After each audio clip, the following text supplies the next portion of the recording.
Today we're talking about a fish I like to call the bat of the aquarium world.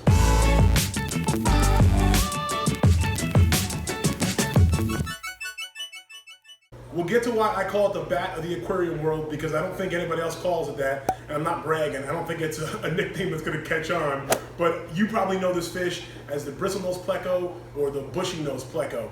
And in my opinion, it's a great fish to keep. It's great if you're a beginner. It's very rewarding if you want to breed something, and it comes in a lot of different varieties. And I think even if you're a beginner or an experienced aquarist, it's a really cool fish. I don't do many care guides or species profiles on the channel that much, simply because I don't feel like I'm experienced in a lot of different species. Today I want to talk about the Bristlenose Pleco because I've kept it for a long time. By no means do I think I have the most knowledge of anybody out there, but I think I have a good amount of knowledge, and in this video it's going to be from my experience. Just like any fish I keep, I try to do a lot of research on it, so there'll be some things I share that I did some research at Google, but the vast majority of the things are going to be from my personal experience. This fish is from South America. Typically they're going to like those type of parameters, meaning a lower pH, a tropical climate, although I've been keeping them anywhere between 72 degrees and 80 degrees Fahrenheit, no problem. And my pH typically ranges between 7.5 to 8. If you Google online, it'll say 6.5 to 7, 7.5 maybe. Obviously, they're pretty hardy fish and pretty adaptable. My experience, I keep them in harder water at about 7.5 to 8, and they do well for me. I also keep them in a minimum of a 20-gallon long tank. If I'm trying to breed a pair, I try to put them in a 29-gallon high.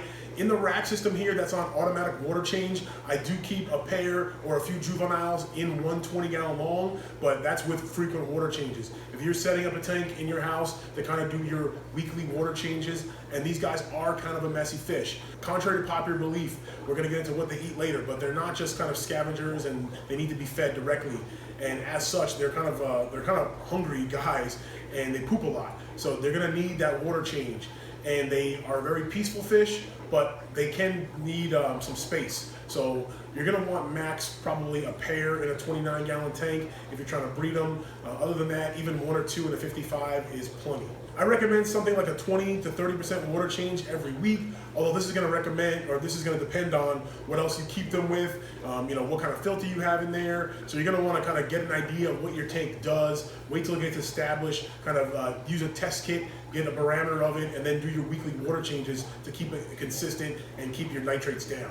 If you're lucky enough to keep a male for like 3, 4, even 5 years, which is about their max lifespan, you may end up with like a 6-inch fish, and they get beautiful when they get that large. But these guys are fairly slow growing, and I found that even after a few years in good conditions, most males, the biggest fish, you're gonna get around 5 inches or so, and that's really still a good size fish. Typically, you first hear about the bushynose or Bristlenose Pleco because you kept a common Pleco, or you're gonna look at a Pleco, and then you found out about them. At least that's how I found out about the Bristlenose Pleco, and I think a lot of people do. And in my opinion, it's a really good alternative because it doesn't get as big, it can be bred, it's fairly peaceful, and has a lot of other pros. They're fairly cheap and easy to find. They're in big box stores, local fish stores. You can order them online. The basic ones are brown. You can find them in albino as well. These also come in a long fin as well as a short fin variety. There are also other colors out there, and these are all line bred, similarly to cherry shrimp. If you guys are familiar with cherry shrimp, and you see like red ones normally, but like blue, orange, yellow, same thing with the Bristlenose Pleco. They've been line bred to be super red plecos. They're also a calico version, and there is even an L144, which looks like it's albino, but it kind of has that blue eye, so it's actually just line bred to be very kind of a pale or lac color. I'm not a scientist, I don't pretend to be an expert at this, but I know those are options, they're out there. They're all the same species of fish. They will interbreed, and in my opinion, that's one of the extra appeals of the fish, that it comes in so many options. And if you're interested in that kind of thing, you can breed responsibly. Let me know in the comments down below what your favorite Bristlenose Pleco is. I think mine right now is probably the super red. It's the one that I'm trying to breed. I'm looking for a female, but not only is there the brown, the albino, the the lemon, blue-eyed, the super red, the calico. There's a green dragon. So drop a comment down below, whether you keep them or not. Let me know. If you keep it, let me know. But let me know what your favorite one is out there. In general, they're a fairly slow-growing species, although I found that frequent water changes, as well as a healthy, varied diet, which I include a lot of fresh green beans, fresh zucchini. You can use cucumber, although mine tend to like zucchini so much more than cucumber, as well as a good mix of like a pellet and a wafer. There's a bunch of different ones out there. In my opinion, the best thing to do is kind of mix it up with some fresh veggies, as well as that, a nice prepared food to get those meat in there. They're an omnivore, so they like their veggies, but they need a little bit of that meat as well. And you can read up on it, and there's mixed opinions. I've always kept them with driftwood in the tank.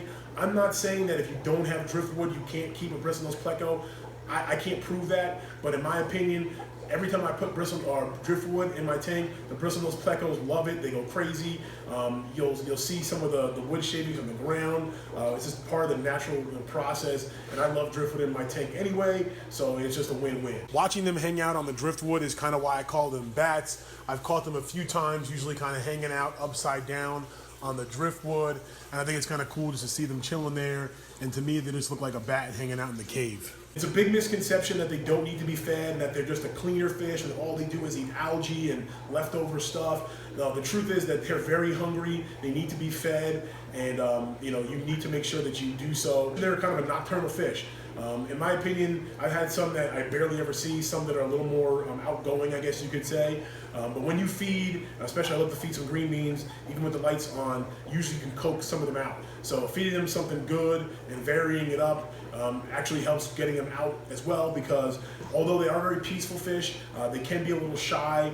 They like their caves, especially for breeding, which I'll talk about breeding in a little bit, but even just to kind of hang out and have their little territories, especially the males.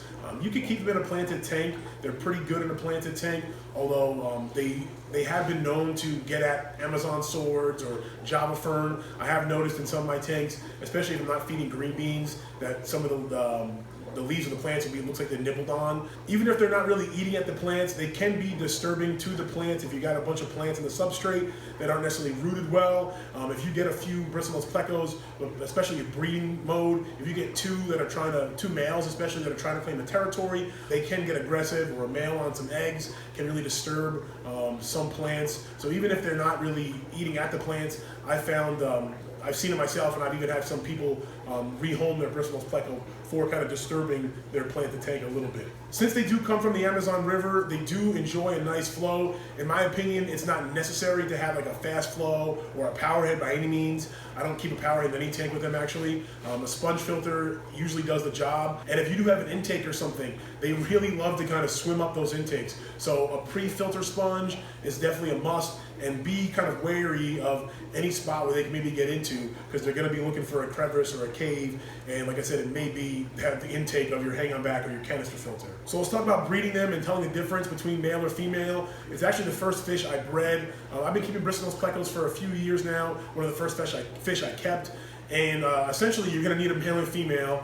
And it's easy to tell the males of the species because they get these kind of phalanges that come out of their head. And you'll notice sometimes females do get them.